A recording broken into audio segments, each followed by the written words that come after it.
గోంగూరలోని పోషక విలువలు పోకుండా ఉండాలంటే ఒకసారి ఇలా ట్రై చేయండి. గోంగూర మన హెల్త్కి చాలా మంచిది. గోంగూరలో ఉన్న న్యాచురల్ పులుపుదనం పప్పుకి మంచి టేస్ట్ని ఇస్తుంది. గోంగూర పప్పు కోసం ముందుగా నానబెట్టుకున్న పప్పు తీసుకొని ఆనియన్, పచ్చిమిర్చి, టొమాటో, కరివేపాకు, పసుపు, సాల్ట్ వేసుకొని బాయిల్ చేసుకోవాలి. పప్పు వేడిగా ఉన్నప్పుడే గోంగూర అందులో వేసుకొని బాగా మెదుపుకోవాలి. కుక్కర్లో ఉన్న వేడితోటే గోంగూర ఉడికిపోతుంది.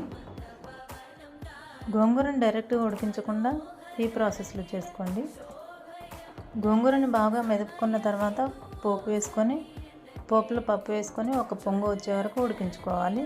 చాలా టేస్టీగా ఉండే గోంగూర పప్పు ఈజీగా చేసుకోవచ్చు. పోపులో ఉల్లిపాయలు ఎక్కువ వేసుకోవడం వల్ల గోంగూర ఉల్లిపాయ కాంబినేషన్ చాలా బాగుంటుంది. ఒకసారి ఇలా ట్రై చేయండి.